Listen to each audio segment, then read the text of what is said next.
我是在地新闻，后来乡亲啊，继续来看，今仔日是这个传统市场分流采买第一天，民众除了进入到市场来挂喙罨做假实联制之外，即马还阁用身份证的尾数来做自主分流。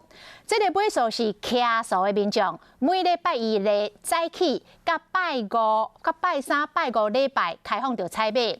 啊，尾数若是双数，是每礼拜一的下晡，甲拜二、拜四、拜六来采买。今仔日各县市拢是第一届来实施，有民众讲人较少，加真安心，但是有摊商是真气愤哦，讲安尼生意真歹做，讲这个政策是官僚太人。咱就来看宜兰的南关市场分流的状况。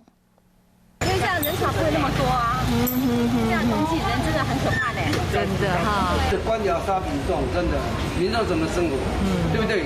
不要这样讲谈的，下来看呐、有人在管制吗？实名制人在哪里？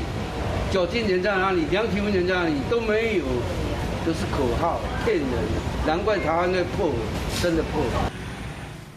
其实哦，伫这个疫情的期间，市场的生意都已经受到真大影响了。民众拢尽量不爱出门，有的民众甚至是一届就买一礼拜的量，市场的人潮减真多。虽然有民众感觉讲安尼真好，但是嘛有摊商来感叹，讲这个政策，互生意是愈歹做，讲这是官僚太人。啊，这个市场的管理员到现场宣导了后，嘛有听到摊商的建议，讲会过来思考看要安怎做，才会当取得到平衡。